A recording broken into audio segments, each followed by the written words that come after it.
মুসা মুসা রে, ওর মা যখন খানা শেষ হয়ে যায় তখন ওই মা আল্লাহর কাছে হাত তোলে রে মুসা, হাত তুলে বলে আল্লাহ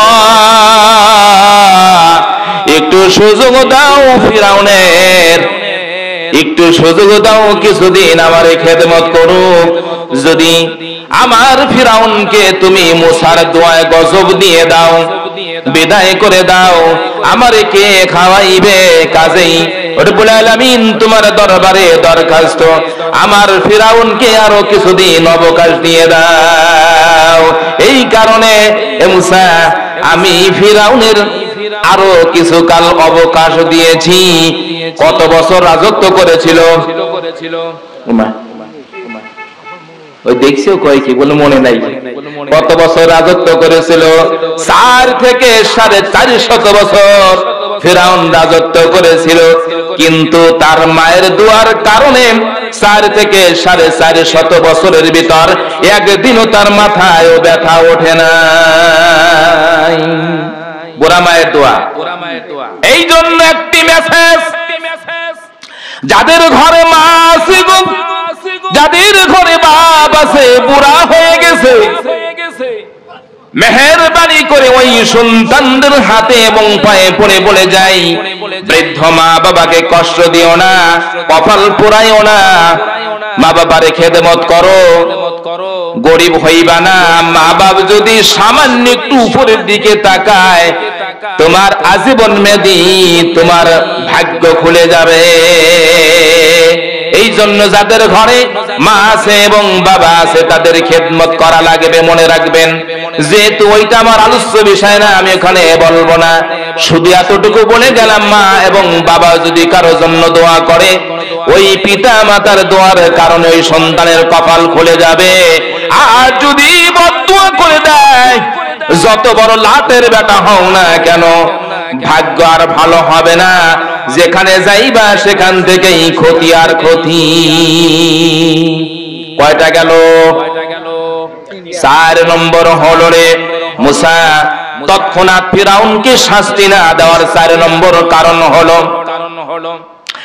এ মুসা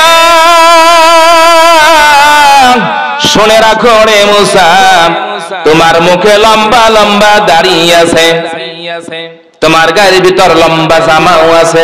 বলে হতা তো ঠিক, তুমি নজর দিয়ে দেখো ফিরাউনের মুখের ভিতরও দাঁড়িয়ে আছে। কথা বলেন না কেন? রবীন্দ্রনাথ ঠাকুরের দাড়ি ছিল কিনা? তাই বলে সে কিন্তু আল্লাহর ওলি না, এটা বুঝে রাখবেন। তারও এত বড় লম্বা দাড়ি ছিল, আপনারা দেখেছেন নাভি পর্যন্ত রবীন্দ্রনাথ ঠাকুরের দাড়ি ছিল। দাড়ি থাকলেই সে আল্লাহর ওলি এমন কিন্তু নয়। ফিরাউনের দাড়ি ছিল, ফিরাউন আল্লাহর কাছে দোয়া করেছিল, আল্লাহ রাজত্ব করার সুযোগ দাও। আল্লাহ বলল দিলাম, আমি তোমার সময় দিয়ে দিলাম। দোয়া আল্লাহ পাক কবুল করলেন ফিরাউনের। তাই বলে কি ফিরাউন আল্লাহর ওলি? কথা বলেন। মিস্টার ইবলিস, ইবলিসের দোয়া আল্লাহ কবুল করলেন। আল্লাহর কাছে বললেন, আল্লাহ ভুল তো আমি করে ফেলেছি, দীর্ঘদিন ইবাদত করেছি, এখন তোমার কাছে আমার আরজ হলো, আল্লাহ যেহেতু আমাকে তুমি বহিষ্কার করে দিয়েছো, লানাতুল্লাহ বলেছো, আল্লাহর লানত, তোমার লানত বলেছো, এই জন্য তোমার কাছে আমার আবদার হলো কিয়ামত পর্যন্ত আমার হায়াত দেওয়া লাগবে। আল্লাহ বললেন, রে শয়তান নাফরমান, আমি কিয়ামত পর্যন্ত তোর হায়াত দিয়ে দিলাম। বলেন এই শয়তানের দোয়াকে কবুল করলেন? আরো জোরে কে? তাই বলে কি শয়তান আল্লাহর ওলি? কোশ্চিন কালেও নয়। এ মুসা, ফিরাউনকে আমি নগদ শাস্তি দেব না, তবে তোমার দোয়া কবুল হবে যে তা না। 40 বছরের ভিতরে তোমার দোয়া কবুল হয়ে যাবে, তৎক্ষণাৎ কবুল হবে না। যদি তারে নগদ শাস্তি দেই, তাহলে দাড়ির সাথে বেয়াদবি হয়ে যায়। তোমার মুখে দাড়ি, তার মুখেও দাড়ি, দাড়িতে দাড়িতে মুসাব্বা আছে, মিল আছে, এই জন্য নগদ শাস্তি দেই না। কয়টি কারণ হলো? আরো জোরে কয়টি কারণ? এই চারটি কারণে সংক্ষেপে বলছি, এই চারটি কারণে মুসা আমি ফিরাউনের শাস্তি দেই না।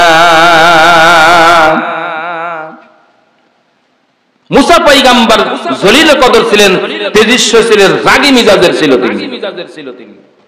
তিনি একজন জলিল কদর পয়গম্বর, তিনি একজন তেজস্ব এবং রাগী মিজাজের পয়গম্বর ছিলেন। উনি একদিন হঠাৎ করে হযরত আদম আলাইহিস সালামের সাথে ওনার ঝগড়া। আদম আলাইহিস সালামের সাথে কার ঝগড়া? মুসা আলাইহিস সালামের ঝগড়া। ওই যে রাগ ছিল বেশি, তো উনি ঝগড়া করলেন কিভাবে, এটা তো আপনাদের বোঝার দরকার। সবাই শুনতে রাজি আছেন তো? মাঝখান দিয়ে আসে যেহেতু বলে দেই, কিন্তু আমার দিকে খুব খেয়াল রাখতে হবে। পয়গম্বর মুসা আলাইহিস সালাম আদম আলাইহিস সালামের সাথে লাগাইছে ঝগড়া। কোথায় লাগাইলেন ঝগড়া? তিনটি মত। কয়টি মত? তিনটি মত। কেউ কেউ বলেছেন রূহ আরোহার জগতে, দুই ইল্লিয়িনের ভিতর, তিন পয়গম্বর মুসা মুসার জায়গা, আর আদম আলাইহিস সালাম আদম আলাইহিস সালামের জায়গা। দুটো জায়গার ভিতর থেকে কথা হয়েছে। এরকম হইতে পারে তো? কথা বলা হইতে পারে তো? এটা না হলেও বুঝে নেন যেটা হয়েছে। আর নবীদের সাথে তো আল্লাহ পাক কথাই বলেছেন, কাজেই এটা অসম্ভবের কিছু নয়। আদম আলাইহিস সালাম উনি ওনার জায়গায়, আর হযরতে আদম আলাইহিস সালাম আর মুসা আলাইহিস সালাম তার জায়গা। দুইজন দুই জায়গার ভিতরে কথাকথন হওয়ার পরে একবার হঠাৎ করে পয়গম্বর মুসা আলাইহিস সালাম বলছেন, আপনি আমার পিতা না? বলে হ্যাঁ। ও আরেকটা কওল, সেটা হলো উনি কবরে আছেন, আদম আলাইহিস সালাম কবরে, আর মুসা আলাইহিস সালাম কবরের পাশে গিয়ে প্রশ্ন করেছে। কয়টি হলো? চারটি। কয়টি হলো? এক নম্বর হলো উনাদের দুইজনের ঝগড়া হয়েছে রূহের জগতে। দুই নম্বর হলো ইল্লিয়িনে, ঠিক আছে। তিন নম্বর হলো যার যার জায়গায় থেকে। চার নম্বর হলো আদম আলাইহিস সালাম ছিলেন কবরে, মুসা আলাইহিস সালাম ছিলেন উপরে। কথা হয়েছে ওনাদের সাথে। কি কথা হলো এখন শুনেন। হযরত মুসা আলাইহিস সালাম আদম আলাইহিস সালামকে বললেন, পিতা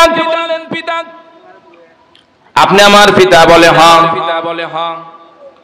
আপনি পিতা হয়ে এমন একটা ভুল করলেন, এমন একটা কাজ কি মানুষ করে নাকি, তা আপনি করলেন। বলে আমি কেমন করে কি করেছি? বলে আপনি যদি গন্ধম না খাইতেন দুনিয়াতে আসা লাগতো না, আর দুনিয়াতে এসে ফিরাউনের হাতে মার খাওয়া লাগতো না। যত নব্য ফিরাউন পৃথিবীতে আসতো কেউ আসতো না। এই কাজটা তো আপনি পিতা হয়ে ভালো করেন নাই, চরম ভুল করেছেন। কে বলল? মুসা বলল। কাকে বলল? আদম আলাইহিস সালামকে। ওয়াজ বুঝতে হবে এখান থেকে, বাড়ি গিয়ে ওয়াজ বুঝতে দিতেন। আপনি চরম ভুল করেছেন, আপনি পিতা হয়ে ভুল করলেন, এটা তো ঠিক হলো না। আপনি কি এর পিতা হইছেন?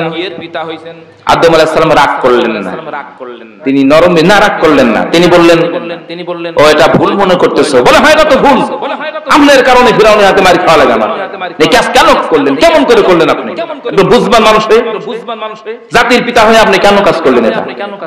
এটা কি ঠিক হয়েছে আপনার? এমন ভুল মানুষ করে? আপনি পিতা হয়ে ভুল করলেন। আদম আলাইহিস সালাম রাগ করলেন না, নরম মিজাজে বললেন পিতা তার পুত্রকে বললেন, বৎস হে মুসা, তুমি আমার সন্তান না? বলে হ্যাঁ। আমি তো আপনার সন্তানই। আমি যে ভুল করছি তুমি কোথা পাইলা? বলে কেন? আমি তো তাওরাতে পেয়েছি। তাওরাত পড়ে পেয়েছো? বলে হ্যাঁ। এ মুসা শোনো, তাওরাত আমার জন্মের, আমার পৃথিবীতে আগমন হওয়ার, আমার আল্লাহ পাক সৃষ্টি করার কত বছর আগে লিখেছে। মুসা পয়গম্বর বললেন 40 থেকে 50, দুইটি কওল। কেউ কেউ বলেছেন 40,000 বছর, কেউ কেউ বলেছেন 50,000 বছর আগে তাওরাত লেখা হয়েছে।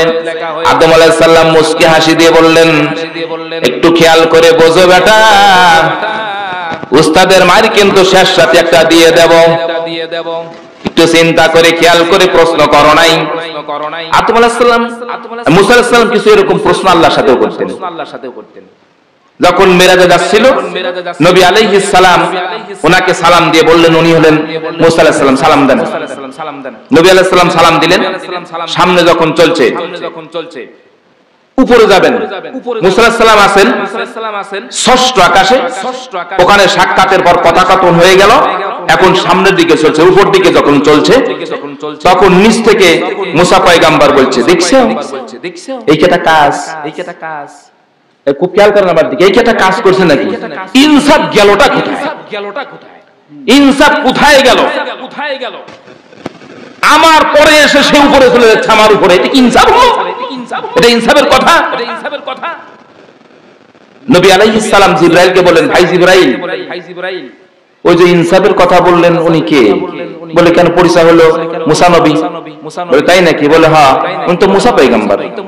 তো ইনসাফ তারপরে রাগারাগি, এটা কি কাজ হলো? এটা কেমন করে কি বলতেছে, কি বুঝলাম আমরা? হযরতে জিবরাইল বলছেন, হুজুর উনি একটু এরকম করেই আর আল্লাহ ওটা ধরে না। উনি একটু এরকম করেন, আল্লাহ ওটা ধরে না, ওনার একটু রাগ বেশি। তা ওই যে উনি যে বলছেন ইনসাফ হইছে না হইছে, এটা আল্লাহ ধরে না, এটা আল্লাহ ধরে না, তার কথা ধরেন আল্লাহ। ভাই মুসা তিনি তেজস্ব মিজাজের মানুষ, আপনি কিছু মনে করবেন না।